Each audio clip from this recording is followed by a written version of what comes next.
पवित्र पवित्र पवित्र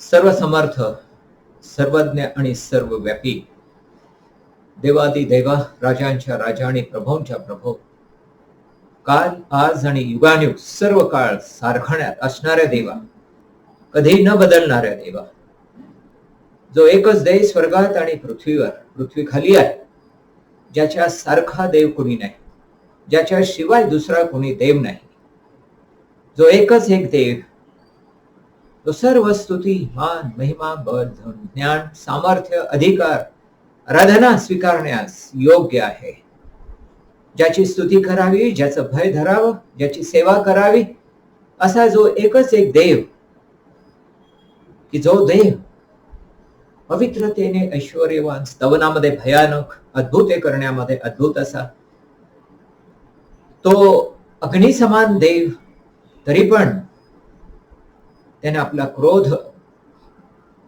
मनुष्यावरती त्याने दाखवला नाही तर तो देवाचा प्रीतीचा देव तो करुणेचा कृपेचा शांतीचा देव क्षमा करणारा देव आणि त्या देवानं आमच्या सारख्यांकडे पाहिलं की आमचा नाश होऊ नये तर आम्हाला सार्वकालिक जीवन प्राप्त व्हावं याकरता आपला प्रिय पुत्र प्रभू येशू ख्रिस्त याला राखून न ठेवता आम्हासाठी त्याला पाठवून दिलं आणि त्याद्वारे तुम्ही आमच्यावरची प्रीती आपण प्रगट केली स्तुती करतो धन्यवाद करतो त्या प्रभू येशू ख्रिस्ताबद्दल आम्ही तुमचे आभार मानतो स्तुती करतो कारण स्वर्ग सोडून आमच्यासारखा या जगामध्ये पापानं भरलेल्या अंधकारानं भरलेल्या अशा या जगामध्ये येऊन आमचा शोध त्याने घेतला आणि आम्हाला त्या पापाच्या दलदलीतून चिखलातून वर काढलं त्यासाठी मात्र देवाचा पोकरा होऊन तुम्ही स्वतःचा प्राण धोक्यात घालून त्या वधस्तंभावर आम्हासाठी प्रायश्चित केलं सर्व दुःख संकट छी थू निंदा आणि सहन करून आमच्या ऐवजी त्या ठिकाणी मरण पावलं आणि त्या प्रायश्चिताच्या द्वारे त्या रक्ताच्या द्वारे तुम्ही आम्हाला धुतलं शुद्ध केलं पवित्र केलं देवाचे लोक देवाचे भक्त आणि त्याचे वारस केलं आम्ही तुमचे आभार मानतो धन्यवाद देतो प्रभू एकेकाळी आम्ही दूर होतो परंतु जवळ केलं एकेकाळी आम्ही न ओळखणारे होतो परंतु आता आम्ही ओळखणारे असे आहोत देवाला संतुष्ट कसं करावं त्याची भक्ती कशी करावी त्याची आराधना कशी करावी हे आम्हाला ठाऊक नव्हतं परंतु त्याचं रहस्य आम्हाला प्रगट करून आत्म्यानं खरेपणानं भक्ती करावी याचं रहस्य आम्हाला प्रगट केलं धन्यवाद देतो प्रभू अशा या दुष्ट आणि विपरीत आणि कठीण आणि महामारीच्या दिवसांमध्ये पण तुम्ही आमचा प्राण आत्मा आणि शरीर याचं रक्षण करीत आहात आमच्या सेवेसाठी आपले दूत पाठवत आहात आणि सैतानाच्या सर्व कपट युक्ती विरुद्ध लढण्यासाठी जो जिंकणारा विश्वास तो आम्हाला देता ओ प्रभू आम्ही तुमचे आभार मानतो आज या वेळेला या सर्वांबद्दल तुमची स्तुती करण्यासाठी आज आम्ही एकत्र आलेलो असताना प्रभू आजची ही सेवा आशीर्वादाची करावी जरी या गोष्टीमुळं कारणामुळं आम्ही मंदिरात येऊ शकत नाही तरी परंतु या वेळेला जे माध्यम आम्हाला आहे त्या माध्यमातून आम्ही आपापल्या ठिकाणी आणि एका मनानं एका चित्तानं येशूच्या नावामध्ये एकत्र येऊन आज तुमची भक्ती आम्ही करणार आहोत या वेळेला प्रार्थना करतो ही सेवा करण्यासाठी आम्ही तुमच्या स्वाधीन होत असताना आमचा प्राण आत्मा शरीर यावर आपल्या रक्ताचं सिंचन घेत आहोत शुद्ध करा पवित्रने युक्त होऊन शुद्धतेने आणि आत्म्यानं खरेपणानं आराधना करण्यास सहाय्य करावं अंधकाराच्या शक्तीला जी आजच्या या आराधनेच्या विरुद्ध होऊ नये म्हणून कार्य करत असेल येशूच्या नावानं आणि रक्तानं आम्ही तिला बांधून आम्हाला पूर्ण वेळ हा गंभीर आणि शांत असावाशी प्रार्थना करतो यावेळेस प्रभू आमची मन देखील जी ख्रिस्ताच्या शांतीमध्ये तुम्ही स्थिर ठेवावी मनाची आणि एकाग्रता आत्म्याची एकाग्रता आम्हाला द्यावी प्रार्थना करतो अशा रीतीनं आज संपूर्ण जगामध्ये सर्वत्र आपले लोक एकत्र जमत आहेत काही ठिकाणी यापूर्वीच जमले होते काही ठिकाणी जमणार आहेत सर्व ठिकाणी प्रभू आपली उपस्थिती असावी आणि आपल्या पवित्र आत्म्याच्या आणि वचनाच्या द्वारे विशेष या दिवसांमध्ये आपल्या लोकांचा विश्वास वाढवावा आणि समर्पणाचा आत्मा द्यावात आणि प्रभू तुम्हाला तुम्ही त्यांना समर्पणाचा आत्मा द्यावात अशी विनंती करतो. सहाय्य करावं. तुमच्या नावामुळे आणि साक्षीमुळं ख्रिस्ती असल्यामुळं आज जे कोणी एकांतात आहेत, छळात आहेत, त्रासात आहेत, पाठलागात आहेत, कैदेत आहेत, आज आम्ही त्यांची पण आठवण करतो आणि प्रभू त्यांना देखील पवित्र आत्म्याच्या द्वारे ही सहभागिता आणि हे सेवा त्यांना मिळावीशी प्रार्थना करत आहे. आणि म्हणून गीत गाण्यासाठी, वाद्य वाजवण्यासाठी, वचन देण्यासाठी, वचन ऐकण्यासाठी, आराधना करण्यासाठी, मेजात भाग घेण्यासाठी, सर्व गोष्टीसाठी प्रभू आपला अभिषेक आम्हावर असावा आणि आमची ही सेवा आणि आराधना तुम्ही मान्य करावी अशी प्रार्थना उपकारसतीसह प्रभू येशूच्या नावाला करतो, म्हणून तुम्ही ऐका. आमेन.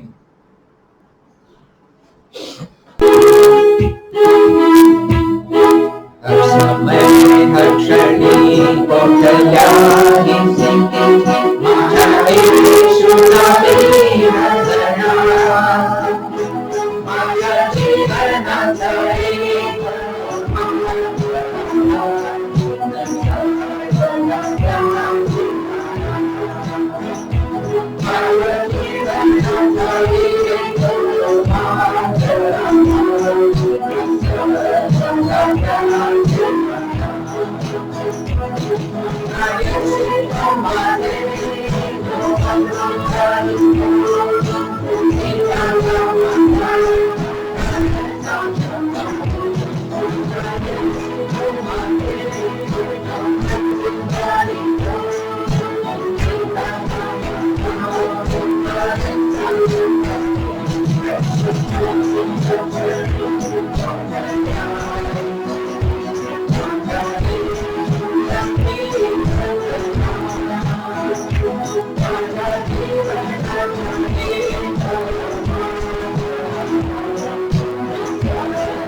आमच्या प्रेमळ स्वर्गीय परमेश्वरा, जिवंत देव बापा, कारण येशू याच्या नावात पुन्हा एक वेळेस आजच्या या सुंदर दिवशी, प्रभूच्या दिवशी, पुनरुत्थानाच्या आणि विजयाच्या दिवशी आपल्या पवित्र मंदिरामध्ये आमची उपस्थिती ठेवलीत. स्तुतीची सुंदर गीतं जी आम्हाला आनंद देणारी, उत्साह देणारी, प्रेरणा देणारी, आत्म्याला उल्हासित आणि उत्तेजित करणारी ही गीतं आमच्या मुखामध्ये घातलीत. आमचा विश्वास आहे की या गीतांकडून प्रभू सैतान हा नाराज झालेला आहे, क्रुद्ध झालेला आहे आणि तुमचं गौरव झालेलं आहे. या वेळेला थोडा वेळ आम्ही आपल्या आराधनेच्या आधी थोडा वेळ वचनावर मनन करत असताना आज आपल्या पवित्र आत्म्याच्या द्वारे आम्हाशी बोलावं आणि प्रभू आपल्या वचनातून आमच्यासाठी तुमचे विचार काय आहेत हे आम्हास प्रगट करावं, समजणारं अंतःकरण आणि आम्हास द्यावत. बोलण्यासाठी मला देखील आपल्या आत्म्याचा अभिषेक करावा अशी प्रार्थना येशूच्या नावानं करतो, म्हणून तुम्ही ऐका.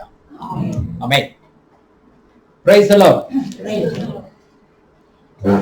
या वेळेला आपण देवाच्या वचनाकडे वळणार आहोत आणि थोडासा वेळ आराधनेच्या आधी आपण मलाखीच्या पुस्तक मलाखी, पवित्र शास्त्रातल्या जुन्या कराराचं शेवटचं पुस्तक मलाखी, याचा 3रा अध्याय, मलाखी चॅप्टर 3 and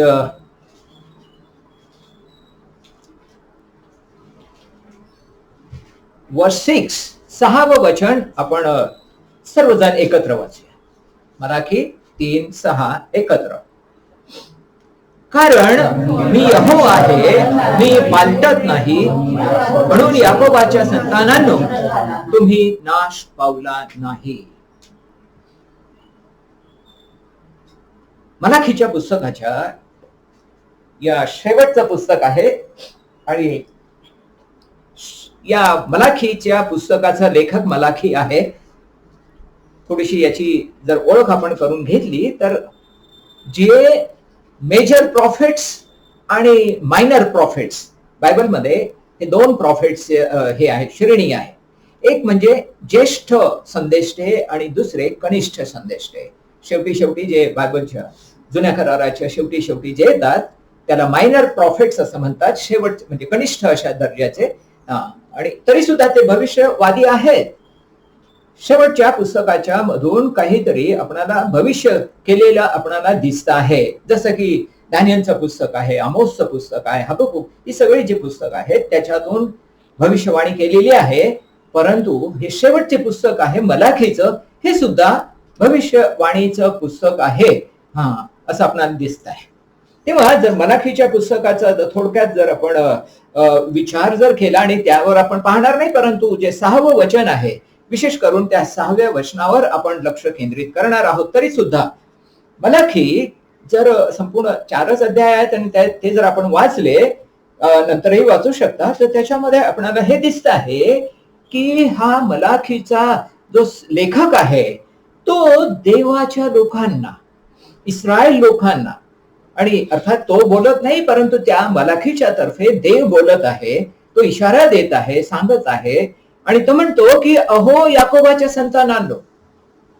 6व्या वचनाच्या मधला जो भाग आहे त्याच्यामध्ये म्हणतो की अहो याकोबाच्या संतानांनो, तुम्ही काय करत आहात. संपूर्ण या 4 अध्यायामध्ये जर आपण पाहिलं तर मलाखी हा वेळोवेळी या याकोबाच्या संतानांना म्हणजे देवाच्या लोकांना काय करत आहे, तो दोष देत आहे, निषेध करत आहे. कारण जर आपण पाहिलं तर हे लोक देव जे इस्रायल लोक आहेत, याकोबाचे संतान, हे विशिष्ट त्यांना टायटल दिलेलं आपण नंतर पाहणार आहोत. परंतु हे देवाचे म्हटलेले लोक, आणि इतकंच नाही परंतु जे जे ते याजक लोक वगैरे जे होते आणि जी जनता आहे, इस्रायलची जनता आहे, यांचं संपूर्ण जर वर्तन आम्ही पाहिलं तर हे देवापासून दूर गेलेले, बहकलेले, जे देवाचे नियम न पाळणारे असे ते लोक. आणि शेवटच्या काळामध्ये अर्थात जुन्या कराराचा शेवट होत असताना आम्हाला पाहायला मिळते. शेवटचा जो काळ जर आलेला आहे तो शेवटच्या काळामधले मनुष्याची नैतिकता म्हणा, धार्मिकता म्हणा, विश्वास म्हणा, ह्या सगळ्या गोष्टी काय होतात थोड्या थोड्या कमी कमी होऊन शेवटी लयास जातात. आज जर आम्ही आजच्या जगाची जर परिस्थिती पाहिली, कारण येशूनं काही वर्षापूर्वी, हजारो वर्षापूर्वी त्यांना सांगितलेलं होतं, आम्हालाही सांगितलेलं होतं की ज्या वेळेला जगाचा शेवट येईल त्यावेळेला त्यावेळेला जी लक्षणं दाखवली त्याच्यामध्ये म्हटलेल्या धार्मिकता कुठं सापडेल का, विश्वास कुठं सापडेल का, प्रीती कुठं सापडेल का, माझे लोक कुठं सापडतील का, की जी माझ्या आत्म्याने खरेपणाने सेवा करणारे, भक्ती करणारे असे कुठं सापडतील का. शेवटच्या काळामध्ये आणखी अनेक अशी कारणं आहेत की ज्याच्यामुळं जी भौतिकता आहे, जी संपन्नता आहे, आणि ही सगळी वाढल्यामुळं देव आणि देवावरची प्रीती आणि धार्मिकता ही लयास गेलेली आहे. आज आम्ही पाहतो जगामध्ये, आणि विशेष करून जिथे विश्वास सुरू झाला, अर्थात विश्वासाची वृद्धी जिथून झाली तिथेच विश्वासातून पतन झालेलं युरोपमध्ये आपणाला दिसत आहे. तेव्हा हा जर काळ पाहिला, मलाखीचा जर काळ पाहिला तर इस्रायल लोक बहकलेले होते. कोण देव आहे, जर थोडक्यात जर पाहिलं तर पहिल्याच वचनामध्ये, पहिल्या अध्यायामध्ये जर आम्ही पाहिलं तर ते काय म्हणतात बघा, 6वं वचन, अहो याजकांनो. याजकांना पण दोष देऊन म्हणतो, अहो याजकांनो, जे तुम्ही माझ्या नावाला तुच्छ मानता त्या तुम्हाला सैन्यांचा यहोवा म्हणतो, मुलगा आपल्या बापाचा व सेवक आपल्या धन्याचा सन्मान करतो. जर मी बाप आहे तर माझा सन्मान कुठे आहे. आणि तुम्ही म्हणता की आम्ही तुझ्या नावाला कशाने तुच्छ लेखलंय. 7वं वचन, माझ्या वेदीवर विटाळलेली भाकर तुम्ही अर्पण करता आणि यहोवाचे मेज तुच्छ आहे असे तुम्ही म्हणता, वगैरे वगैरे. संपूर्ण जर हे वाचलं तर आपल्याला त्या ठिकाणी दिसेल. इतकंच नाही परंतु आणि पुढच्या जर अध्यायामध्ये याजकांची बेईमानी सुद्धा दुसऱ्या अध्यायामध्ये आणि आपल्याला दिसत आहे. आणखी तिसरा अध्याय जर आम्ही पाहिला तर त्या तिसऱ्या अध्यायामध्ये सुद्धा किंवा दुसऱ्या अध्यायामध्ये सुद्धा त्यांचं जे नैतिक जीवन जे आम्ही जर पाहतो तर 13 वचनामध्ये काय आहे, तुम्ही यहोवाच्या वेदीला अस्वांनी रडण्यानी कण्हण्यानी झाकत असताना पुन्हा असे केले आहे म्हणून अर्पण आणखी मान्य करीत नाही. 14 वचन, तथापि तुम्ही म्हणता की कशामुळे तुझी तरुणपणाची जी बायको तुझी सहचारिणी तुझ्या कराराची बायको असून तिच्याशी तू विश्वासघातानं वागलेला आहेस.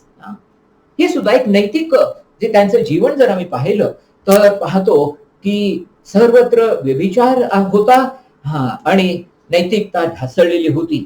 पुढे जर आम्ही पाहतो ते तिसऱ्या अध्यायामध्ये सुद्धा देवाचं जे देवाला द्यायचं दशांश जो आहे, जो प्रत्येक गोष्टीचा जो दशांश आहे तो देण्यामध्ये सुद्धा आणि हे लोक काय करत आहेत, पतन पावलेले आहेत, पतन पावले. आणि म्हणून तिसऱ्या अध्यायाच्या 7व्या वचनामध्ये किंवा 8व्या वचनामध्ये मनुष्य देवाला ठकविल काय, परंतु तुम्ही मला ठकवल्या. तथापि तुम्ही म्हणता की कशाविषयी आम्ही तुला ठकवले आहे, दशमांश व अर्पणे याविषयी मला तुम्ही ठकवले आहे. तुम्ही अवघ्या राष्ट्रानं मला ठकवले आहे म्हणून तुम्ही शापानं शापित झालेला आहात. धार्मिकता जे नियम पाळणं आहे, आज्ञापालन जे आहे त्याचं सुद्धा आपल्याला इथं दिसत आहे की जर आराधना हे संपलेले आहे, अर्पण हे संपलेलं आहे, याजक देखील ते भ्रष्ट झालेले आहे आणि देवाच्या घरामध्ये देवाचा जो दशांश आहे तो सगळ्या गोष्टीचा दशांश आणि तो देण्यामध्ये सुद्धा या याकोबाच्या संतानानं देवाला ठकवलेला आहे. 13 वचन 3:13 मध्ये तुमचे शब्द माझ्या विरुद्ध कठोर झाले आहेत, तरी तुम्ही म्हणता की तुझ्या विरुद्ध आम्ही काय बोललो आहे. 14 वचन, तुम्ही म्हणता की देवाची सेवा करणं व्यर्थ आहे वगैरे वगैरे. आणि इतकंच नाही परंतु आम्ही पाहतो की या परिस्थितीमध्ये देवाचे लोकांना त्यांचा निषेध करण्यामध्ये, त्यांना जागृत करण्यामध्ये, त्यांना सुधारण्यासाठी ज्या वेळेला मलाखीच्या द्वारे देव त्यांच्याशी बोललेला आहे. आणि आणखी काही गोष्ट आपल्याला दिसते आहे. पुढची गोष्ट की हा मलाखी त्याच्या पुस्तकामध्ये जो येशू ख्रिस्त, जो मशिहा, येणारा जो मशिहा ख्रिस्त, जो तारणारा, याच्याविषयी सुद्धा तो पूर्व कथन करतो, भविष्य करतो आहे. आणि आम्ही त्याच्याविषयी जर पाहतो तर 4थ्या अध्यायामध्ये आपणाला ते दिसत आहे. कारण 1 वचन, कारण पहा तो दिवस येत आहे, तो भट्टीसारखा दिवस, गर्विष्ठ आणि दुष्कर्म आणि धसकट होईल आणि असा तो दिवस होतो. न्यायाचा दिवस या ठिकाणी आहे. आणि 5वं वचन किंवा 5 वचन, यहोवाचा मोठा आणि भयंकर दिवस येण्यापूर्वी मी तुम्हाकडे एलिया भविष्यवादी पाठवीन आणि तो बापाचे हृदय मुलाकडे, मुलाचे हृदय त्याच्या बापाकडे फिरवील, नाहीतर कदाचित मी येईन आणि पृथ्वीला शापित करेन. येशूचा जो मशिहा जो येणारा त्याचं भविष्य सुद्धा मलाखीनं केलेलं आपल्याला दिसत. इतकंच नाही परंतु त्याच्या आधी येणारा जो योहान आहे आणि त्याचा पण याच अध्यायामध्ये आणि भविष्य केलेलं आपणाला असं दिसत आहे. असो, तेव्हा अशा रीतीनं छोटस पुस्तक आहे, परंतु या छोट्याशा पुस्तकामधून पुष्कळ काही गोष्टी या ठिकाणी आपणाला दिसत आहे. आजच्या आपल्या आराधनेसाठी, मननासाठी आणि जर आपण ते वचन निवडलेलं आहे, मुख्य विषय किंवा मुख्य वचन आहे ते 3ऱ्या अध्यायाचं 6वं वचन, आणि मी यहोवा आहे आणि मी पालटत नाही, म्हणून याकोबाच्या संतानानो तुम्ही नाश पावला नाही. देवानं त्या भविष्यवादीच्या द्वारे त्यांना दाखवलं की तुम्ही कोण आहात. काही 3-4 गोष्टी या ठिकाणी दिसतील. तो म्हणतो पहिल्या भागामध्ये जर पाहिलं तर मी यहोवा आहे म्हणतो. आय एम द लॉर्ड, मीच देव आहे, मीच यहोवा आहे. आणि तुम्ही कोण आहात, तुम्ही याकोबाचे संतान आहात. याकोबाची जर स्टोरी आम्ही पाहणार आहोत, का त्यांना हे टायटल दिलेलं आहे, याकोबाचं टायटल दिलेलं आहे. बाकीच्या काही ठिकाणी जर आम्ही पाहिलं तर अहो इस्रायली लोकांना वगैरे वगैरे तो म्हणतो. तर दुसऱ्या भागामध्ये हे आम्ही पाहतो की हे याकोबाचे संतान आहेत आणि तिसऱ्या भागामध्ये जर आम्ही पाहतो तर तो देव म्हणतो की मी पालटत नाही, मी चेंज होत नाही. आणि चौथा भाग आहे, म्हणून तुम्ही नष्ट झाला नाहीत, म्हणून तुम्ही नष्ट झाला नाहीत. मी बदलत नाही, मी यहोवा आहे, मी यहोवा आहे. आज आम्हाला त्याच्या आराधना करण्यासाठी मुख्य विषय आणि हा असणार आहे, विचार असणार आहे की ज्या देवाची मी आराधना करतो तो असा देव नाही की तो पालटणारा देव आहे. तो देव असा नाही की जो मनुष्य आहे आणि तो लबाड वळतो आणि मनुष्य आहे आणि त्या मनुष्यासारखा तो बदलतो. म्हणून तो म्हणतो आहे की मी यहोवा आहे. तो देव जो आम्ही पाहतो की अखिल सृष्टीचा, चराचरांचा, आणि तो कोण आहे? निर्माण करता आहे. त्याच्यामधला हा विशेष गुण आहे की तो पालटत नाही.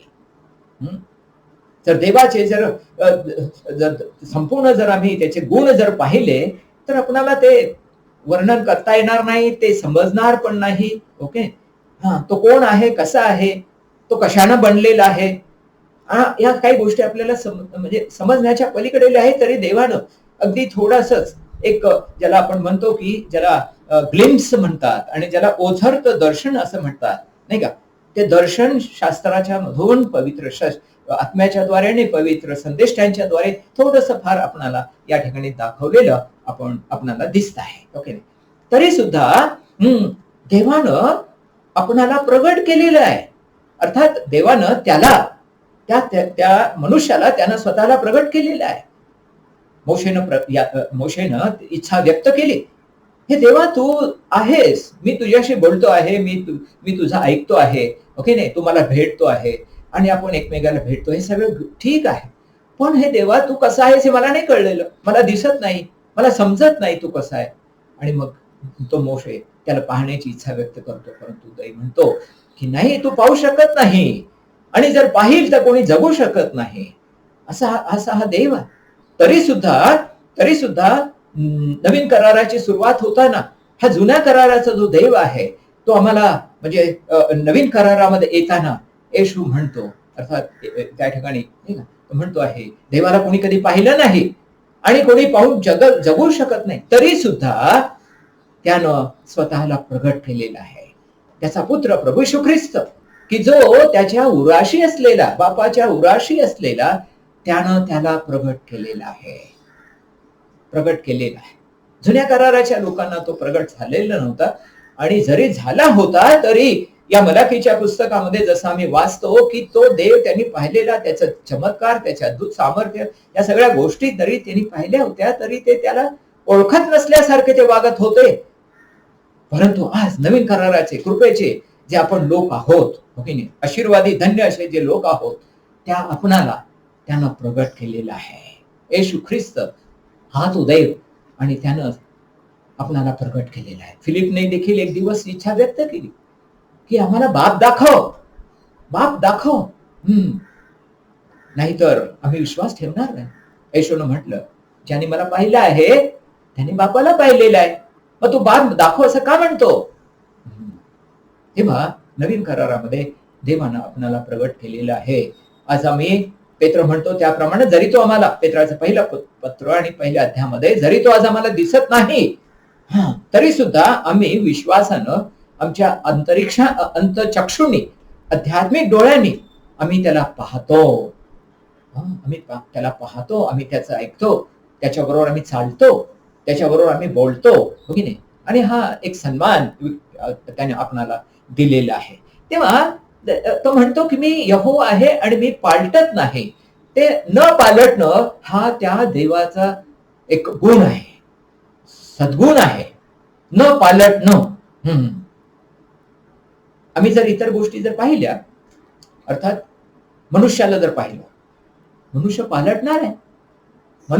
पालटणार आहे. आज एक बोलेल तर उद्या दुसरं बोलेल, हो की नाही. आज शपथ घेऊन सुद्धा दुसऱ्या दिवशी शपथ मोडेल, करार पाळेल. जसं की मलाकीच्या पुस्तकामध्ये आम्ही पाहतो, विवाह केलेले, नाही का, लग्नाचे हे दिलेलं, शपथ वाहिलेली. अर्थात इथं अजून तशी सुरुवात नाही आहे काही ठिकाणी. आज लग्न झालं की उद्या डायव्हर्स. करार न पाळणारे असेल हा मनुष्य आहे, हो ना. मनानं शरीरानं देखील, शरीरानं कसा पालटणार आहे. शरीरानं मनुष्य जर आम्ही पाहतो की मनुष्य बाळ म्हणून जन्मास येतो, बाळच राहतो का. त्याचं जे बाळाचा जो चेहरा असतो, जो निरागस चेहरा असतो आम्ही पाहतो की नाही, त्या बाळाचं जे सौंदर्य असतं, कालांतरानं काय होत जातं. 1 वर्ष झाला, 2 वर्ष झाला, 20 वर्ष झाला, 40 वर्ष झाला, 60 वर्षाचा झाला, ते संपूर्ण त्याचं स्वरूप जे आहे ते बदलून जातं की नाही. पालटणार आहे मनुष्य, हा पालटणार आहे. एवढंच नाही, परंतु त्याचं शरीर सुद्धा आम्ही पाहतो नाही का, अवयव हे सुद्धा जसे होते तसे होत नाही, राहत नाहीत. त्याच्यातले जे काही जीन्स असतात वगैरे, जे मनुष्याच्या घटकाने बनलेला आहे, ते घटकही बदलत जातात नाही ना. मनुष्य हा पालटणारा आहे. देव म्हणतो मी तसा नाहीये. देव कधी बाळ होता आणि तो म्हातारा झाला असं कधी कुठं आपण वाचलंय त्याच्यामध्ये नाही. तो जसा आहे तसाच आहे. म्हणून ते म्हणतो I am what I am. मी जो आहे तोच मी आहे, मी न बदलणार आहे. जुन्या करारामध्ये मोशेनं देवाला विचारलं, मी फारोकडे जाईन त्यावेळेला मी त्यांना काय सांगेन, कोणत्या देवानं पाठवलाय. देव त्याला आपलं नाव सांगतो, म्हणतो की मी जो आहे तोच आहे, त्या मला त्यांनी तुम्ही पाठवले म्हणून मी सांगा. येशू ख्रिस्त सुद्धा नवीन करारामध्ये आल्यानंतर त्याच्याविषयी आम्ही वाचतो. इब्री लोकांचं पत्र याचा 13वा अध्याय त्याच्या 8व्या वचनामध्ये कोण काय वचन आहे. येशू ख्रिस्त काल, आज, उद्या आहे. त्याला उद्या नाहीये, उद्या आम्हाला पण नाहीये, हो की नाही. उद्याची खात्री कुणाला नाहीये. तर तो येशू म्हणतो की मी काल, आज आणि युगानुयुग सर्व काळ सारखाच आहे. मी सारखाच आहे आणि माझ्यातले जे गुण आहेत ते सुद्धा कसे आहेत, न पालटणारे आहे, न पालटणारे. आज आम्ही त्याची आराधना करण्यासाठी जर आलेलो आहोत, हा एक विचार आम्हाला तेवढा कितीतरी पुरेसा आहे. आम्ही त्याची आराधना करण्यासाठी एक विचार आम्ही पाहतो की तो न बदलणारा देव आहे, त्याचे गुण कधी बदलत नाही.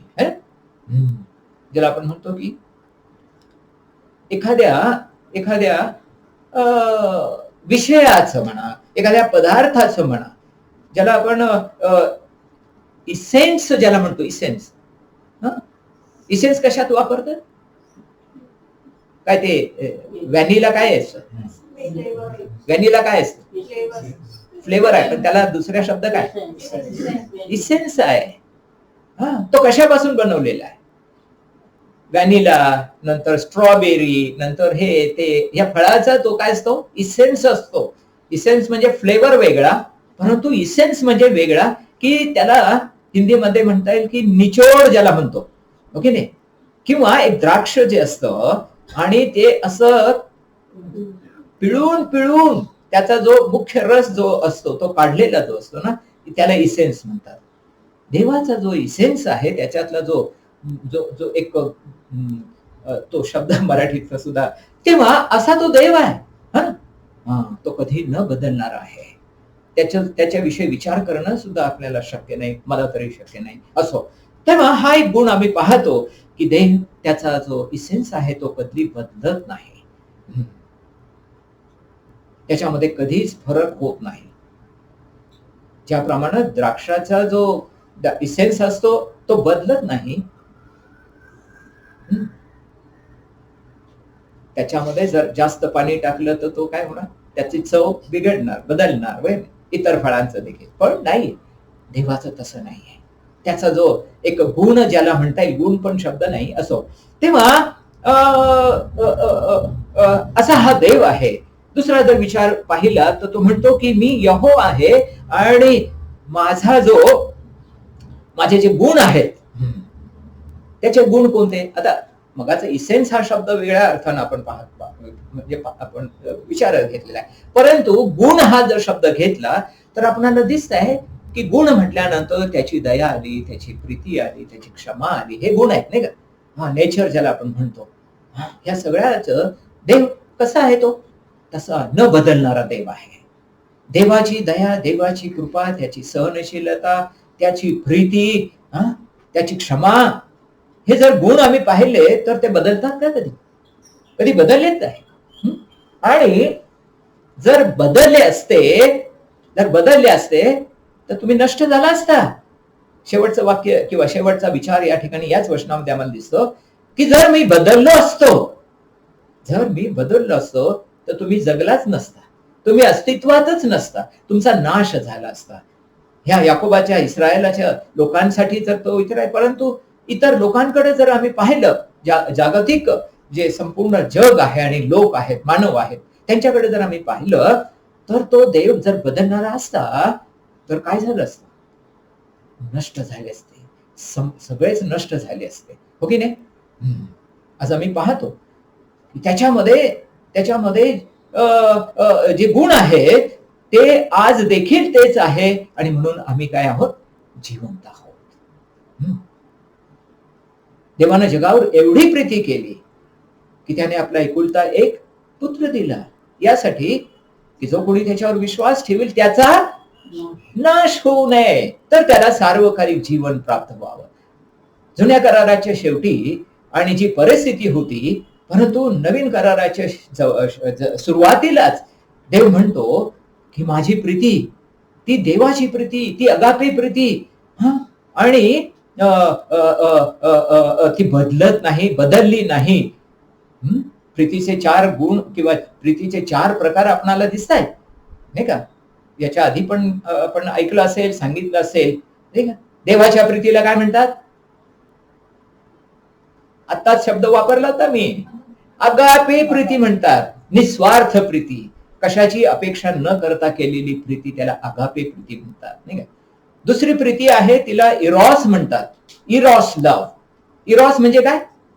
ज्याला आपण म्हणूया की भावनिक जी प्रीती असते, जसं की एक पती पत्नीमध्ये असते, एक प्रियकर आणि प्रेयसी असते, यांच्यामधली जी प्रीती आहे, आणि ती कशी असते? इरॉस तिला म्हणतात.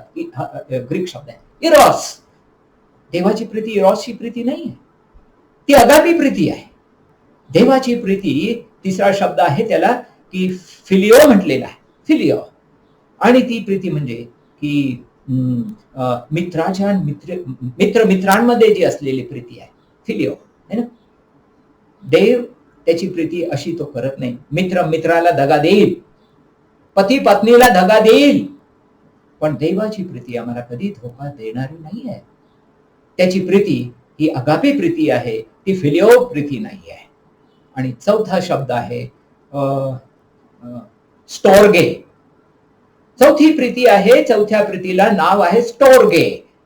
स्टोर्गे म्हणजे बाप आणि मुलाची, आई वडील आणि मुलाची प्रीती. वेगळा आणि विशिष्ट शब्द, असा शब्द आहे. तेव्हा आम्ही पाहतो की देवाचे हे जे गुण आहेत, attributes, whatever the God's attributes are there, God is never changes. त्याचे जे गुण आहेत ते कधी बदलत नाही. जर बदलले असते तर आम्ही केव्हाच नाश पावलो असतो. परंतु देव म्हणतो तुम्ही नाश पावू नये म्हणून मी आपला पुत्र तुमच्यासाठी पाठवला आहे. त्या पुत्रानं देखील, येशू ख्रिस्तानं देखील जगावर एवढी प्रीती केली. आणि योहान 13 मध्ये म्हटलेलं आहे की येशूनं शेवटच्या रात्री, आणि तिथं लेखक म्हणतो आहे की त्यानं प्रीती केली, सर्वांवर प्रीती केली आणि शेवटपर्यंत प्रीती केली. तो शब्द पवित्र आत्म्यानं तिथं लिहिलेला आहे. देवानं, ख्रिस्तानं प्रीती जी केली ती सर्वांवर केली आणि शेवटपर्यंत प्रीती केली. वधस्तंभावर जाण्यापर्यंत प्रीती केली, वधस्तंभावरून सुद्धा प्रीती केली. आणि त्या प्रीतीची एक झलक आम्हाला पाहायला मिळते. हे बापा, तू यांची क्षमा कर. जर येशूची प्रीती जर बदलली असती तर त्याने क्षमेची याचना आणि प्रार्थना देवाकडे केली असती का? काय केलं असतं? त्यानं म्हटलं असतं की हे देवा, तू यांचा नाश कर. बघ मला त्यांनी कसं छळलंय, बघ त्यांनी मला कसं क्रुसावर खिळलेलं आहे. तेव्हा जर त्याच्या ठिकाणी माणूस असता तर काय म्हटलं असतं? हे देवा, तू यांचा नाश कर. एक वेळ होती ज्या वेळेला ते यरीहोतून जात होते आणि त्यावेळेस यरीहोच्या लोकांनी, नाही, शम्रोनाच्या लोकांनी त्याची सुवार्थ ऐकली नाही. आणि त्यावेळेला शिष्य चिडले आणि त्यावेळेस म्हणाले की हे येशू, या आकाशातून अग्नी पडून यांचा नाश व्हावा असं तू कर. ऐकत नाही, ऐकत नाही. हा, तुला रिस्पेक्ट देत नाही. आकाशातून अग्नी पाड आणि ह्यांना जाळून टाक, भस्म करून टाक. येशूनं त्यांना काय म्हटलं? तुम्ही कोणत्या आत्म्याचे लोक आहात? तुम्ही कसल्या प्रकारचे माझे शिष्य आहात? सविस्तर बोलण्यामध्ये वेळ जात आहे.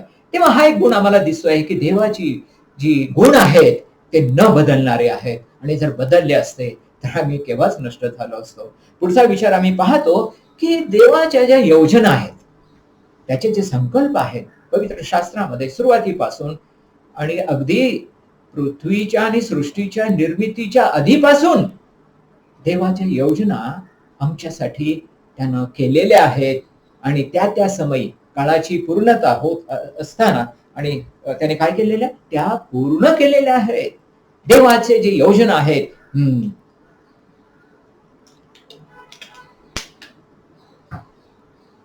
तो म्हणतो मी यहोवा आहे आणि मी पालटत नाही. माझ्या योजना, माझे संकल्प हे सुद्धा कधी बदलत नाही. मनुष्याच्या योजना कशा असतात? बदलतात, प्लॅन बदलतात, निर्णय बदलतात. आज एक प्लॅन केला तर उद्या दुसरा प्लॅन असतो. काही वेळेला तो निर्णय जो प्लॅन असतो नाही का, जी योजना असते, विचार जो असतो तो बदलून जातो. कुठली एक जर योजना घेऊन ती जर योजना घेतली, आता समजा की घर बांधायचं आहे, घर बांधायची योजना आहे, परंतु काय होतं, आपण अशी योजना करतो, असं असं आपण घर बांधू, अशा खोल्या असतील, असं ते असेल, ते असेल. परंतु ज्या वेळेला काही कारणास्तव आणि तो प्लॅन फिसकटतो, नाही असंच करायचं, नाही हे दार इथं नको आणि हे दार तिथं करूया, या दिशेला तोड नको त्या दिशेला करूया, वगैरे वगैरे. प्लॅन बदलत असतात नाही का.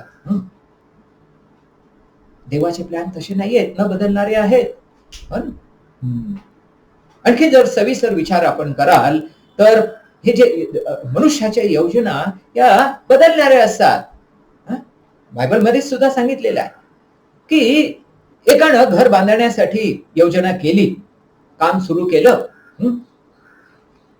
आणि काम सुरू केलं, आणि ज्या वेळेला सुरू केलं नंतर काय झालं, अर्धवट सोडलं. का सोडलं? प्लॅन बदलला. का बदलला? पैसे संपले, कर्ज मिळालं नाही, कामगार आले नाही, अनेक गोष्टी असतात याच्यात. मनुष्य म्हणजे नाही का प्लॅन बदलतात. म्हणून येशूनं एक त्याचा दाखला पण देऊन आणि सांगितलेला आहे, मनुष्य देव नाही की तो बदलेल, त्याचे प्लॅन, त्याच्या योजना बदलेल. ज्या पृथ्वीच्या आणि युगाच्या आरंभी जो त्याचा प्लॅन होता, बायबल सांगत आहे की काळाच्या पूर्णतेस, काळाच्या पूर्वी जो प्लॅन होता काळाच्या पूर्णतेस, आणि तो त्याने काय केला, त्याने सिद्धीस नेलेला आहे. आणि तो प्लॅन, ती योजना, तो संकल्प येशू ख्रिस्तामध्ये त्याने पूर्ण केलेला आहे. हा तो देव आहे. मी यहोवा आहे, मी बदलत नाही, मी बदलत नाही, आणि म्हणून माझी योजना पण कधी बदलत नाही. आणि म्हणून तुम्ही नाश पावला नाही. आज आपण त्याची आराधना करण्यासाठी हा विचार पुरेसा नाही का? हा देवा, तुझा प्लॅन बदलला नाही, तुझी योजना, तुझे संकल्प बदलले नाहीत, आणि म्हणूनच आज मी जिवंत आहे, आणि म्हणूनच आज मी ख्रिस्ती आहे म्हणा, किंवा त्याच्यानंतर आज मी विश्वासणारा आहे. तुझा प्लॅन बदलला नाही, आणि म्हणूनच मी आज तुझी भक्ती करतो आणि आराधना करतो आहे. असा तो देव आहे. पुढची गोष्ट आम्ही जर पाहिली तर असा हा तो देव आहे की त्याची अभिवचन कधी बदलत नाही. जे प्रॉमिसेस त्यांनी दिलेले असतात, त्यांनी जे आम्हाला अभिवचन दिलेलं आहे, ते कधी देवानं बदलले का? अभिवचन कधी बदलत नाही. त्याची वचन होय तर होय आणि आमेन तर आमेनच आहे. अभिवचन आज होतं, हा मी आणि मग उद्या नाही नाही नाही. वचन असं आहे का? कधीच नाही.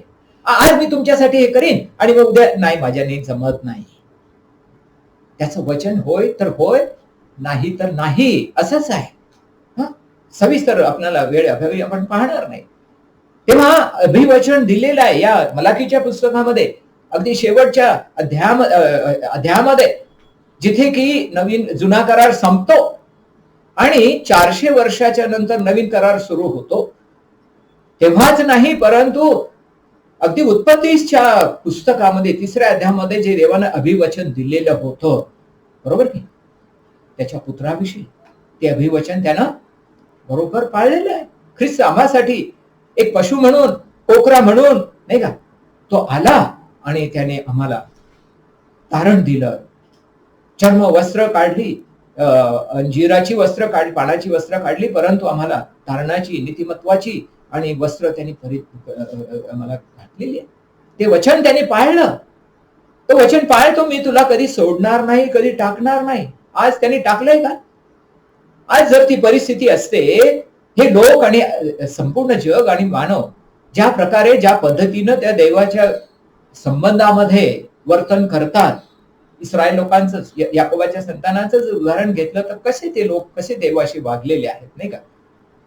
आणि तसं जर असतं तर देवाने त्यांना जे प्रॉमिस दिलेलं होतं ते पाळून नसतं, पाळलं नसतं त्यांनी, नाही का? मी तुम्हाला वचन दिलेलं होतं परंतु आता पाळत नाही, जावं, नाही का?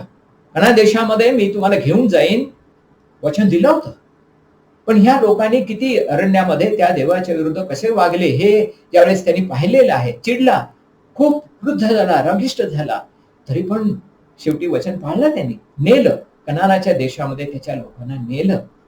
तो वचन पाळणारा देव आहे. मी तुम्हाला सोडणार नाही, टाकणार नाही. त्याची समक्षता आज देखील या कठीण दिवसामध्ये, आणि नाही का, मी तुम्हाला सोडणार नाही.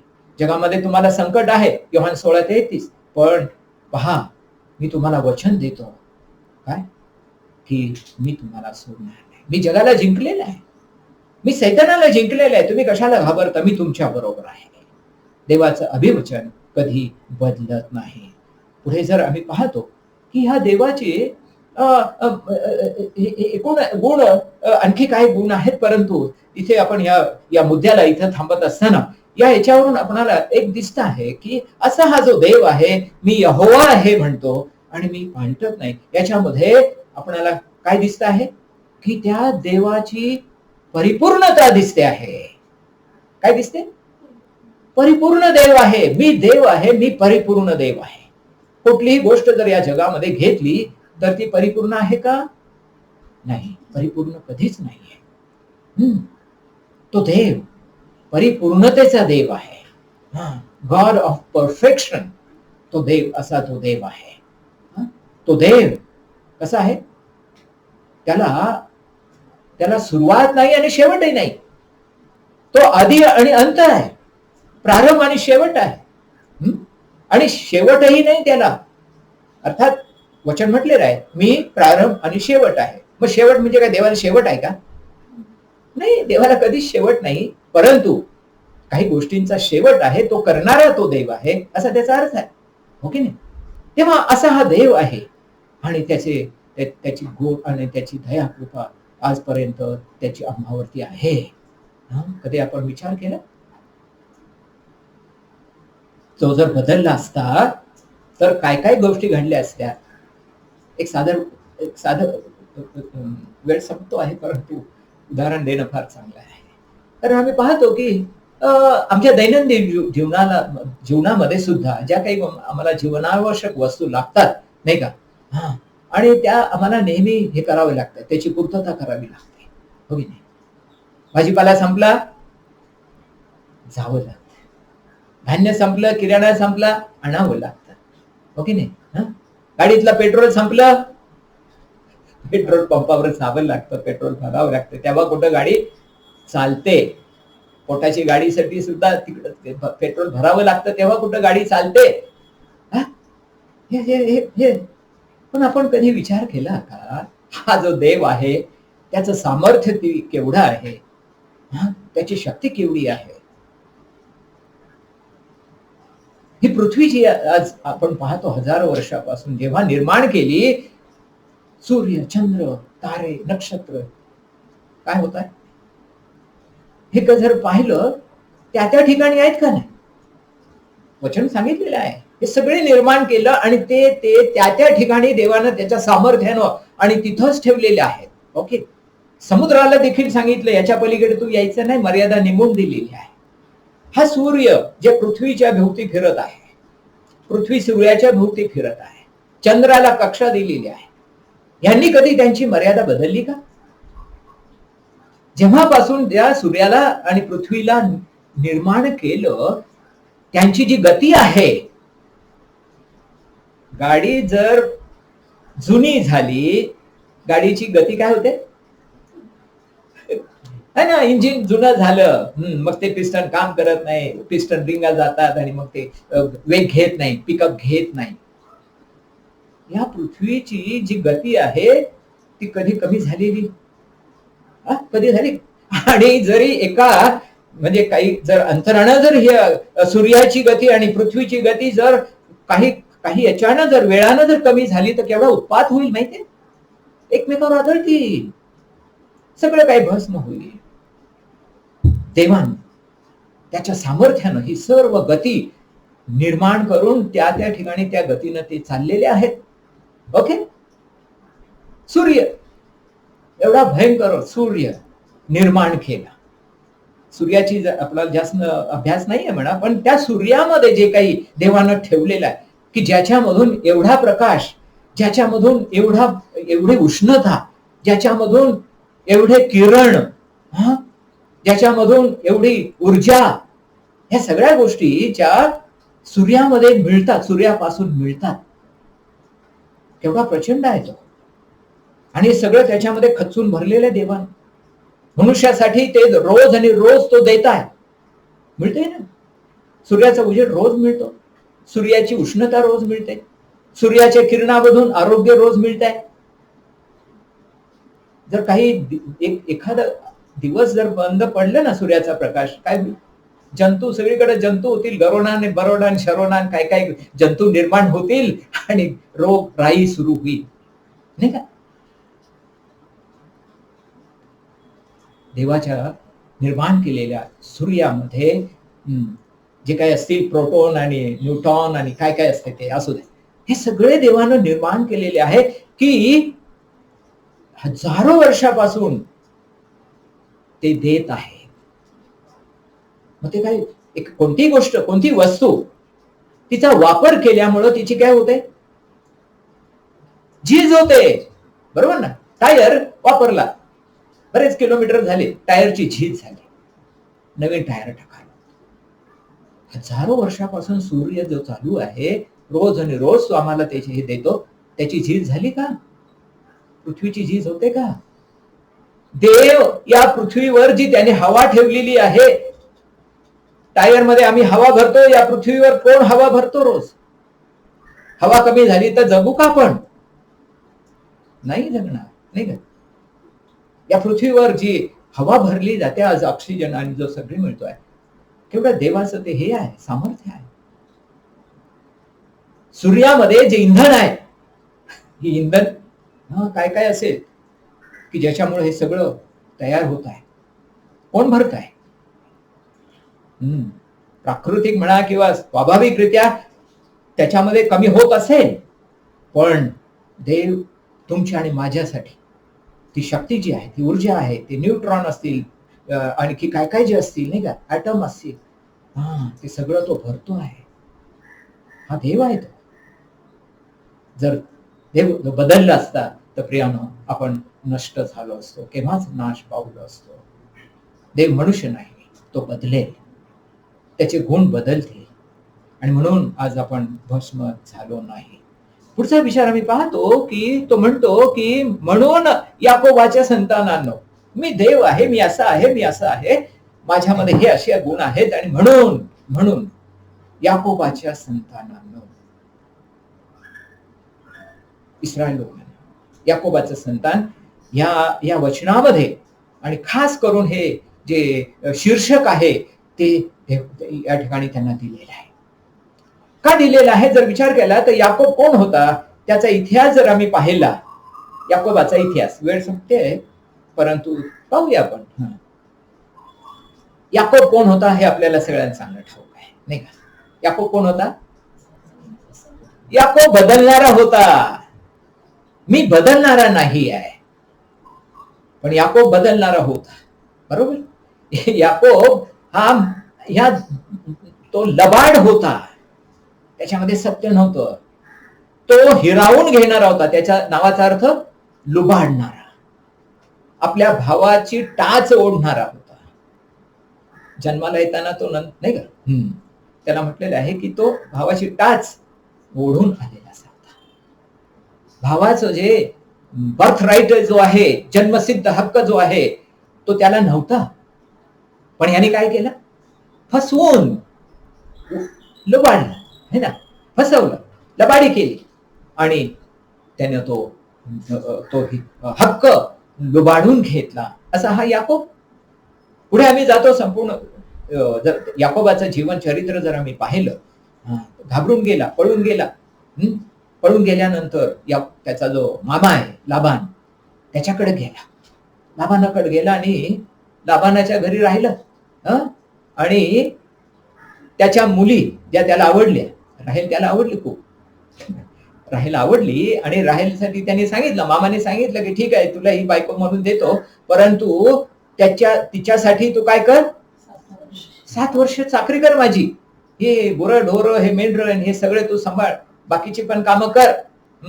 तुला काय म्हणतात, बायकोच पाहिजे ना, देतो ना तुला, हे काम कर, हे मेंढर पाळ.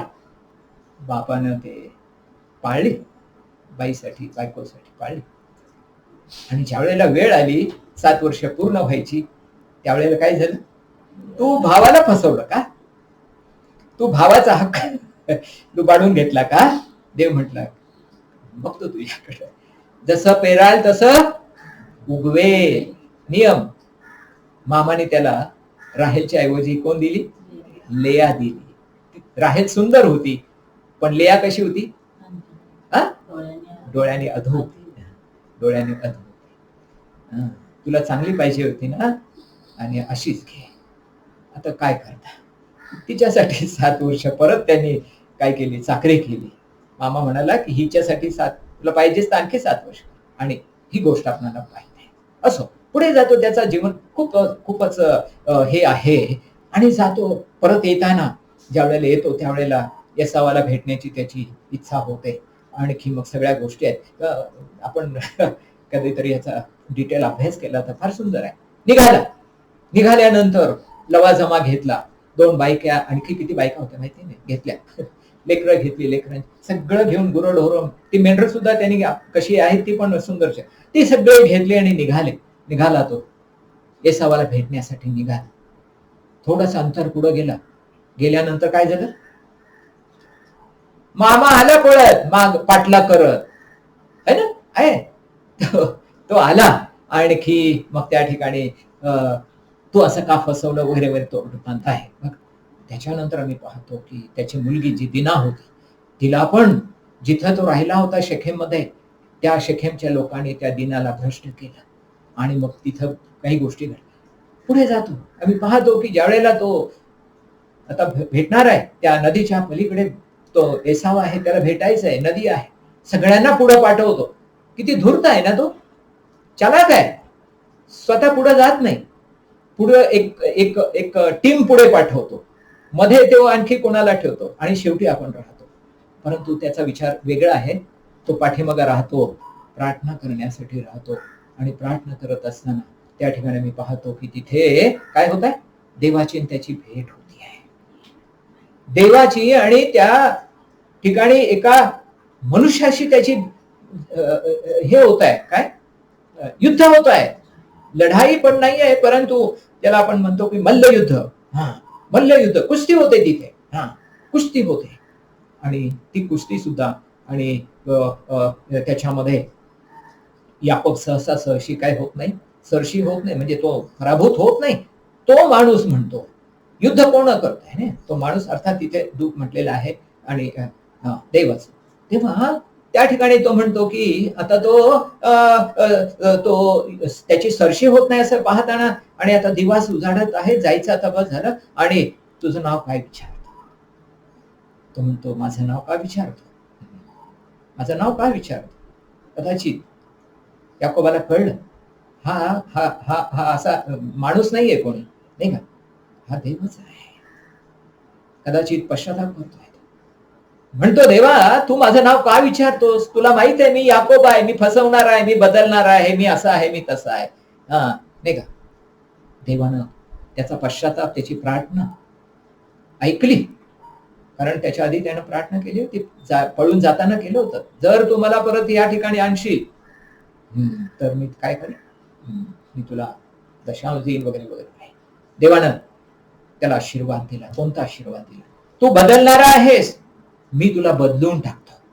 तुझं नाव याकोब आहे, फसवणारा आहे, आता मी तुला इस्रायल करतो. देवाचा सेनापती मी तुला करतो. याकोब, याकोबाचे हे गुण आपण पाहतो. याकोब काय आणि याकोबाची मुलं काय, ही संपूर्ण इस्रायल जे लोक आहेत, याकोबाचं त्यांना नाव दिलेलं आहे, त्यांना एक टायटल दिलेलं आहे. अशा वेळेला आम्ही पाहतो की या दरम्यान जे देवानं याकोबाचा इस्रायल केलं, आणि इस्रायल करत असताना त्या देवानं त्याला जे आशीर्वाद दिले, याकोबाला आशीर्वाद दिले. याकोबाचं शेवटी आम्ही पाहतो, पुढचा वृत्तांत आहे की जेव्हा तो योसेफ त्याचा मुलगा आणि मग तो मिस्रामध्ये येतो आणि तिथं हे करतो, मरतो वगैरे, तोपर्यंतचे आशीर्वाद जे आहेत ते जर आपण वाचले तर देवानं त्याला आशीर्वाद दिला, त्याच्या मुलांना आशीर्वाद दिला, आणि त्याच्यानंतर संपूर्ण इस्रायल लोकांना आशीर्वाद दिला. याकोबाच्या अभिवचनामुळं याकोबाशी देवानं करार केला, आणि त्याच्यामुळं, आणि हे इस्रायल लोक जरी कपटानं देवाशी वागले तरी मी याकोबाला वचन दिलेलं आहे, आशीर्वाद दिलेला आहे, तो तुम्हाला पण देतो.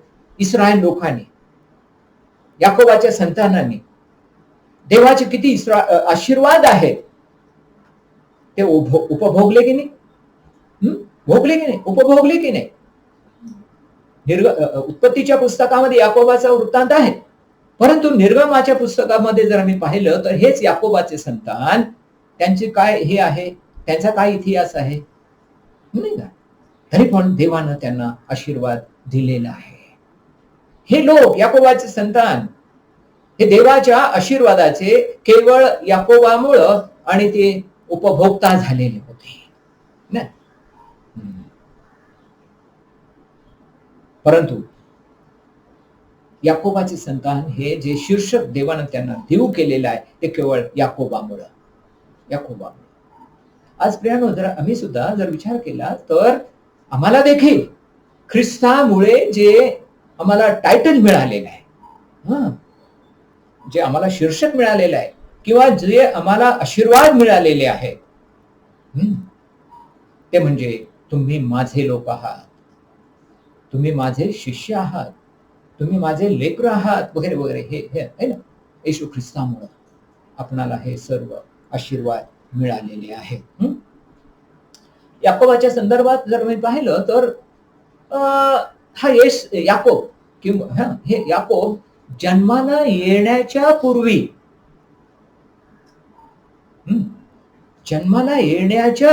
याकोबाची निवड आहे, ही किती हे आहे, विचित्र आहे किंवा कशी अद्भुत आहे. कारण देव मी बदलणारा नाही आहे असं म्हणतो. या संदर्भात पाहूया आपण रोमकरास पत्र याचा 9 अध्याय.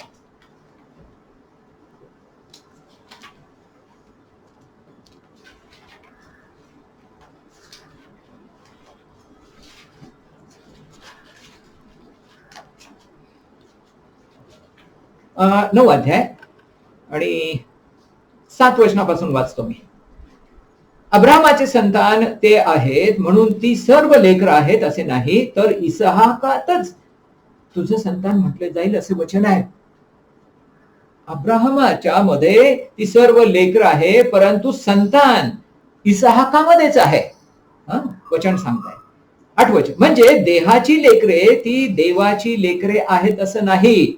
देहाची लेकरे ती वचनाची नाही, देवाची नाही, तर जी वचनाची लेकरं तीच संतान आहेत अशी आहे.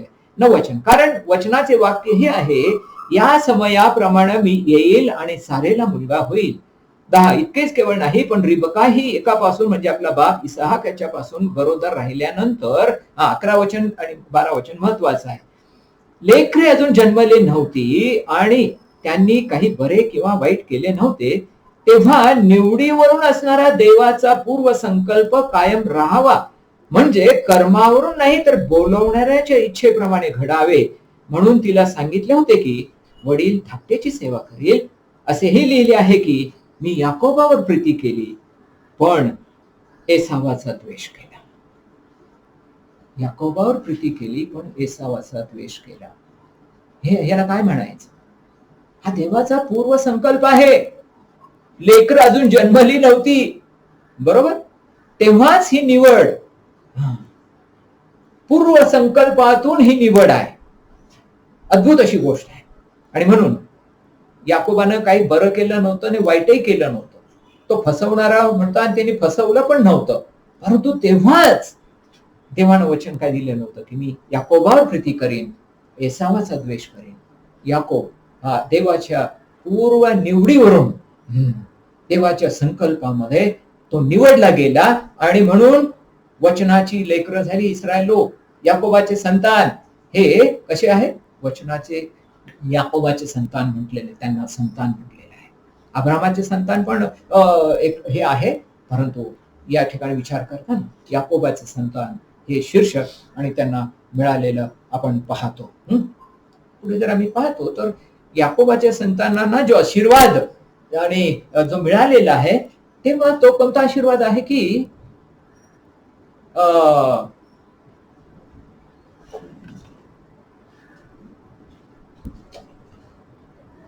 याकोब ज्यावेळेला निघालेला होता पुन्हा महनाईम आणि या ठिकाणी तो आला, तिथे ती झोंबी झाली.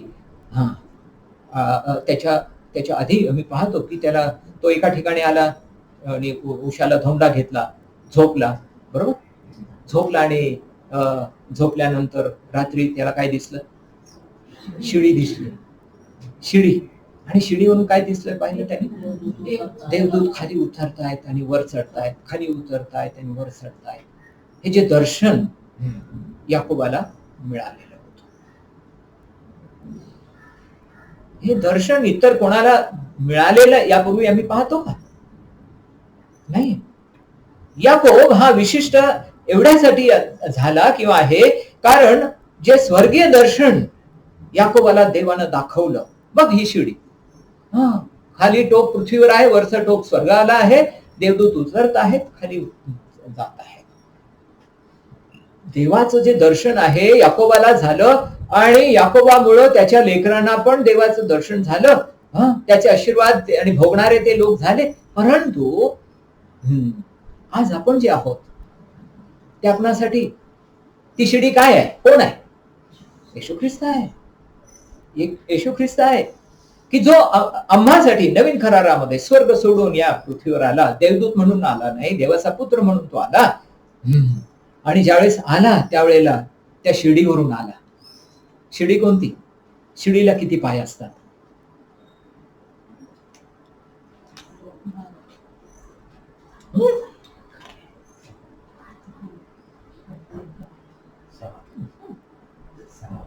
शिडीला एकच पाय असतो?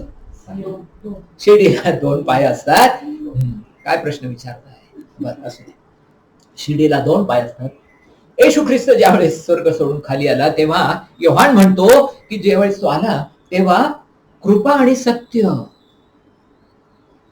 सत्य तो घेऊन आला.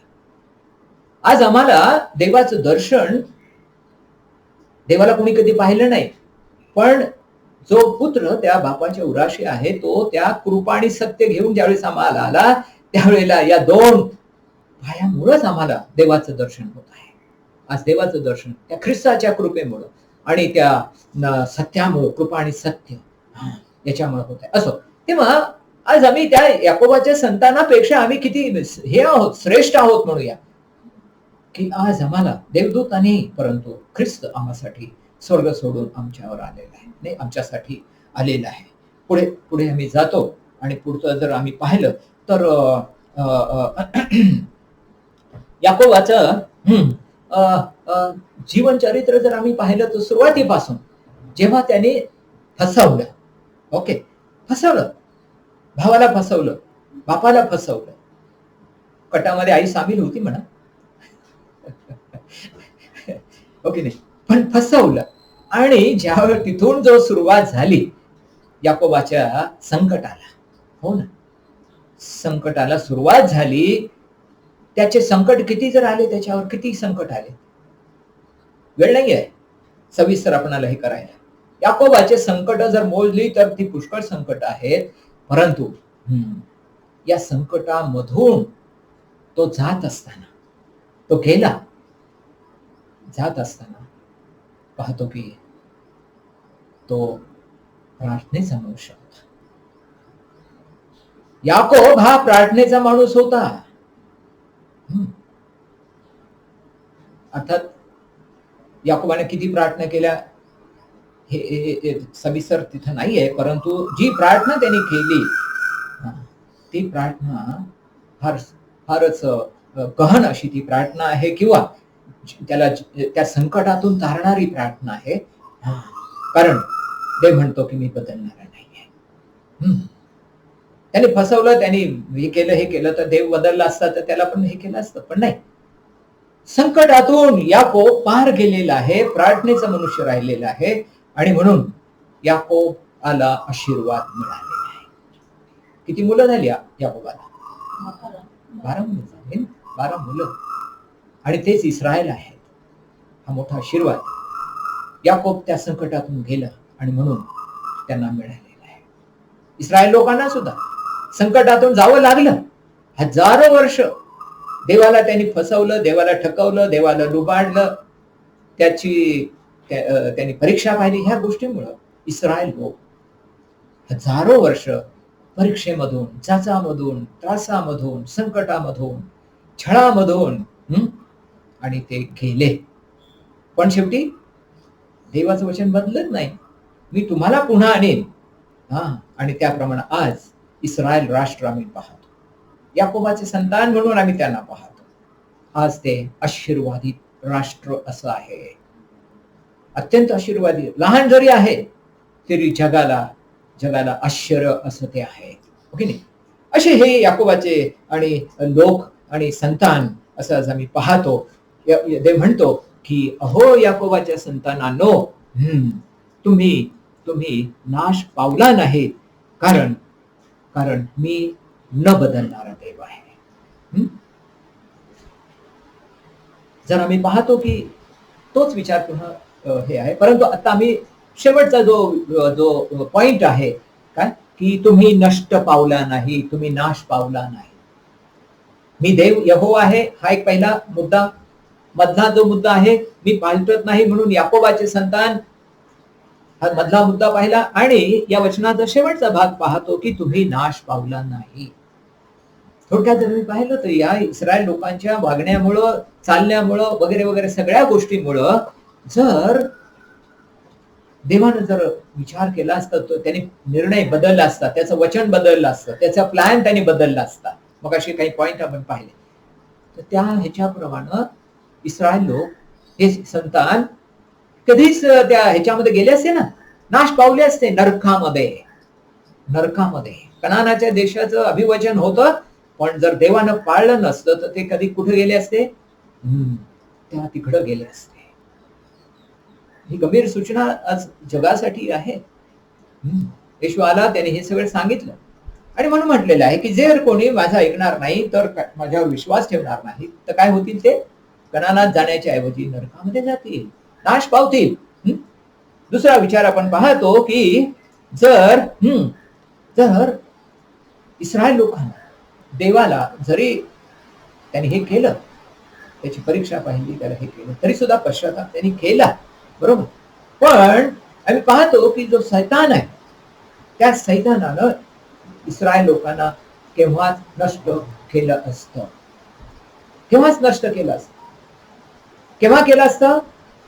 केव्हा केलं असतं सैतानानं इस्रायल लोकांना, याकोबाच्या संतानांना केव्हा नष्ट केलं असतं? जेव्हा ते 430 वर्ष मिस्रामध्ये होते, जात जुलमामध्ये होते, मरणाच्या स्थितीमध्ये आले होते, तेव्हाच सैतानानं त्यांना ठेचून मारलं. फारो म्हणजे सैतान नाही. मी पालटत नाही, म्हणून सैतान जरी तुम्हाला ठेचण्यासाठी, मारण्यासाठी, नष्ट करण्यासाठी पाहत होता, परंतु मी तुमच्यासाठी मोशेला पाठवलं. तुम्ही वाचला, तुम्ही नष्ट पावला नाही. बरोबर. त्यांच्या पापामुळं, त्यांच्या आज्ञा उल्लंघनामुळं, बंडखोरीमुळं वगैरे वगैरे इतकंच नाही, परंतु वेळोवेळी केलेली त्यांची मूर्तीपूजा, सर्वात मोठी गोष्ट, सर्वात वाईट गोष्ट, देवाला राग आणणारी जी गोष्ट, जी आज्ञा, 10 आज्ञांमधली जी आज्ञा, माझ्या समोर तुला अन्य देव नसावेत, आणि हीच आज्ञा इस्रायल लोकांनी किती वेळेस मोडली. अगदी इतिहास जर पाहिला तर वेळोवेळी यांनी बाल दैवत म्हणा किंवा आणि किती किती त्या मूर्तीची पूजा यांनी केलेली आहे. राजे लोक जे होऊन गेले, त्या राजांनी त्यांना तसं करण्यासाठी आणि हे केलंय, प्रोत्साहन दिलेलं आहे. नाही, तरी पण आम्ही पाहतो की त्यांच्या या पापामुळं मूर्ती पूजा करणं हे सर्वात मोठं पाप, आणि त्या पापामुळं ते केव्हाच नष्ट पावले असते. जो कोणी पाप करील तो निश्चित मरेल. पापाचं वेतन मरण आहे. इस्रायल लोकांसाठी तो सुद्धा नियम होता. माझ्या समोर तुम्ही अन्य देवाची पूजा करताय, बैल काय, गायी काय, आणि आणि आणि काय काय काय काय, हे पाहून देवाला केव्हाच कसला राग आला असता, पण देवाला आवडलं नाही. त्यांच्या पापामध्ये ते केव्हाच नष्ट झाले असते, भस्म झाले असते. पण विलाप गीत काय म्हणतो, 3:22, तुम्ही भस्म झाला नाही. देवाची प्रेमदया, देवाची प्रेमदया आहे म्हणून तुम्ही भस्म झाला नाही. आणि तिला काय आहे, निरंतर आहे, ती निरंतर आहे, ती बदलत नाही, म्हणून ते नसतं. पुढचा विचार मी पाहतो की इस्रायल लोक त्यांच्या परीक्षेमध्ये, दुःखामध्ये, संकटामध्ये ते केव्हाच नष्ट झाले असते, पण नष्ट नाही झाले. किती संकट. आज जगामध्ये एकच एक असे लोक आहेत की एवढं संकट, एवढा छळ अन्य कुठल्याही जातीच्या म्हणा, धर्माच्या म्हणा, राष्ट्राच्या लोकांवर आला नाही. एवढं संकट या इस्रायल लोकांनी सोसलेलं आहे. मला वाटतं ही तर गोष्ट असो खूपच सुंदर आहे. तेव्हा नष्ट झाला नाही इस्रायल लोक, याकोबाची संतान नष्ट पावले नाही. नाश पाहिलाय मनुष्यानं, या जगानं नाश पाहिलाय. इस्रायल लोकांना नाश पाहिला नाही का.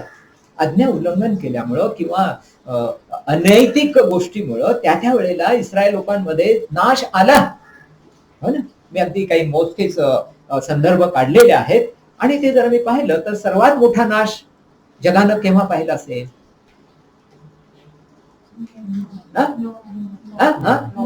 Very good. नोहाच्या काळामध्ये 8 लोकांच्या व्यतिरिक्त सगळे लोक मेले, प्राणी मेले, पशु मेले, सगळे मेले. तारवामध्ये जेवढे आले ते त्याच्या व्यतिरिक्त सगळे मेले. केवढा मोठा नाश जगानं आणि इतिहासामध्ये पाहिलेला आहे.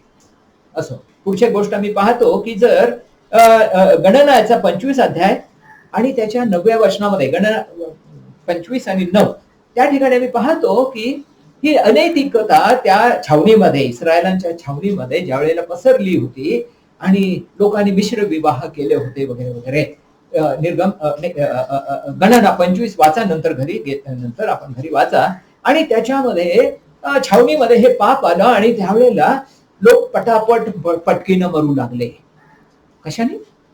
पटकीनं मरू लागले. देवाचा क्रोध छावणीमध्ये उतरला, आणि देवाला राग आला आणि लोक मरू लागले. अशा वेळेला एक अत्यंत आवेशी माणूस त्या ठिकाणी आला, आणि तो होता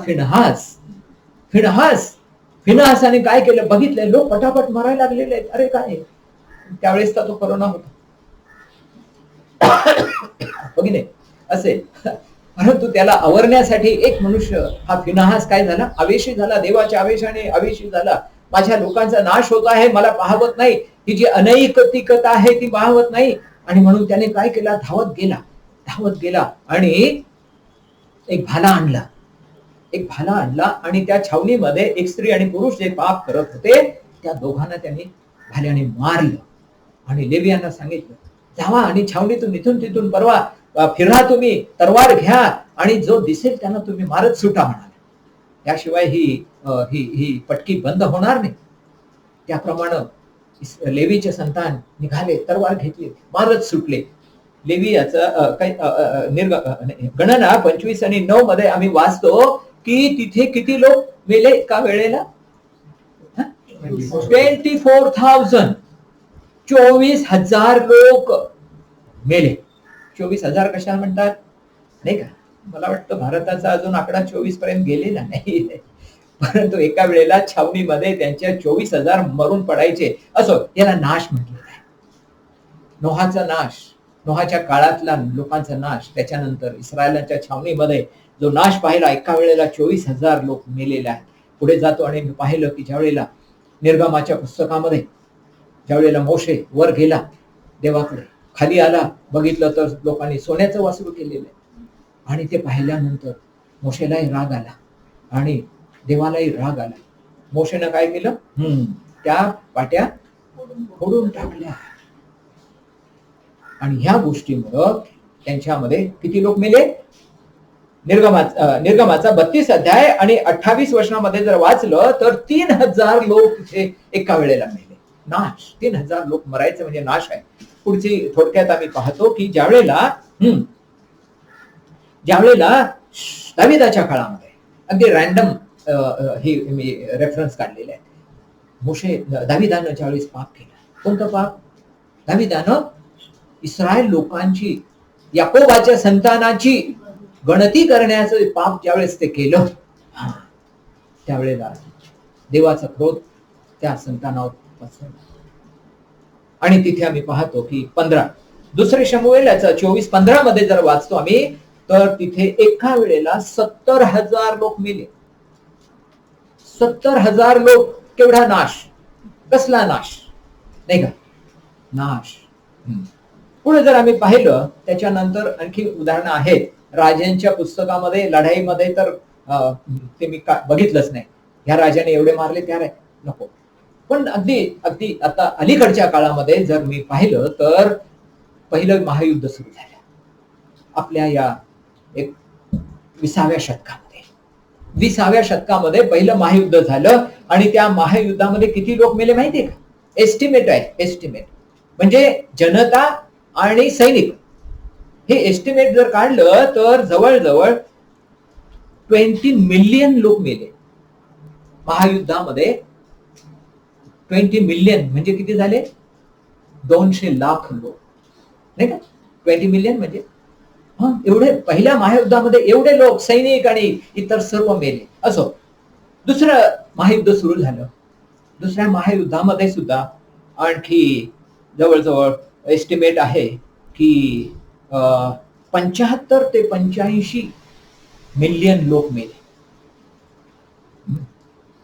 एस्टिमेट आहे. असो, त्यानंतर आम्ही पाहतो की 6 ऑगस्ट आहे इतिहासामध्ये, लक्षात. 6 ऑगस्ट 1945 अमेरिकेनं या महायुद्धामध्ये जपानवर हिरोशिमा आणि नागासाकी या ठिकाणी ॲटम बॉम्ब टाकले. 6 तारखेला एक टाकला हिरोशिमावर, 9 तारखेला नागासाकीवर टाकला. ही दोन्ही शहरं जी भस्म झाली अणुबॉम्ब मध्ये. त्याच्यानंतर अनेक वर्षापर्यंत त्या किरणोत्सर्ग जो झाला त्याच्यामध्ये अनेक लोक मेली. परंतु जर आम्ही पाहिलं तर त्या हिरोशिमावरती जो बॉम्ब 6 ऑगस्टला टाकला त्याच्यामध्ये जवळजवळ 1,26,000 लोक जागीच मेले होते. तेवढा नाश. जर डिस्ट्रक्शन ज्याला म्हणतायत, नाश जर ज्याला म्हणतायत, तो जर आम्ही पाहिला तर केवढा आहे? 1,26,000 हिरोशिमाच्या वरच्या ह्याच्यात मेलं. नागासाकीवर 9 ऑगस्टला ज्या वेळेला आणि बॉम्ब टाकला, ॲटम बॉम्ब टाकला, त्यावेळेला जवळजवळ 1 लाख ते 2 लाख लोक मेले. एस्टिमेट आहे. असो, केवढा भयंकर नाश. दुसरं महायुद्ध. परंतु कुठंतरी त्या महायुद्धातून लोक सावरत होती. राष्ट्र सावरत होती, नाही का? कुठेतरी समृद्धी येत होती, कुठेतरी पुन्हा आशीर्वाद येत होते. 2020 जसं सुरू झालं, बदललं. जग बदललं. मी बदलणारा नाही, जग बदलणार आहे. कॅलेंडर बदललं आणि नाशाला सुरुवात झाली.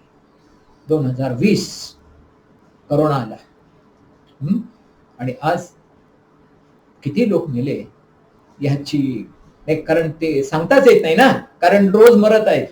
ज्या वेळेला थांबवल त्यावेळेला त्याचं एस्टिमेशन येईल, एवढे लोक करोनामध्ये मेले. असो, देव म्हणतो की मी देव आहे, मी यहोवा आहे, मी बदलत नाही, आणि म्हणून तुम्ही नाश पावला नाही. याकोबाच्या संतान, आज आम्हाला सुद्धा देव म्हणतो की मी बदलत नाही. माझा प्लॅन जो होता तो बदलला नाही, म्हणून तुम्हासाठी येशूला मी पाठवलं, माझ्या पुत्राला पाठवलं, आणि त्याच्याकडून तुम्ही नाश पावला नाही, तर तुम्ही वाचला. आणि आज त्याची कृपा आपणावर आहे. आपण जिवंत आहोत. आज आम्ही जिवंत का आहोत? केवळ त्या देवाची आम्ही ओळख करावी, त्या देवाची स्तुती करावी, आराधना करावी, त्याला उंच करावं, नाही का? आणि आपण त्याची स्तुती करावी. जो पहिला मुद्दा होता, मी देव आहे, मी बदलत नाही.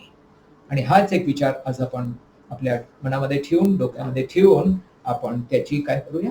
आराधना करूया. आराधनेसाठी हा विषय, मी देव आहे, मी यहोवा आहे, मी बदलत नाही, म्हणून तुम्ही नाश पावला नाही.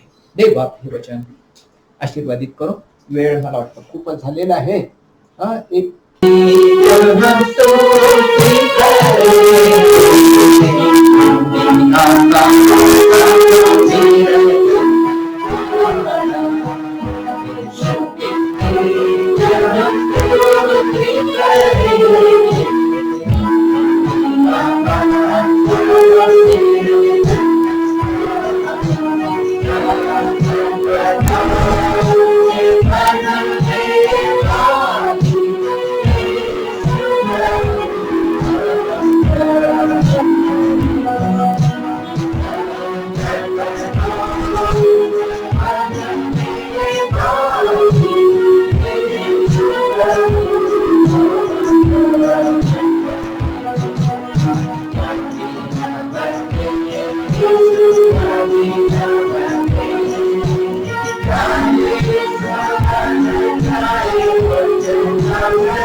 आता आपल्या प्रभू श्री ख्रिस्ताची कृपा, देव बापाची प्रीती, पवित्र आत्म्याची सहभागिता आपणाबरोबर, देवाच्या निवडलेल्या सर्व पवित्र जनांबरोबर आतापासून प्रभूच्या आगमनापर्यंत सर्व काळ असो.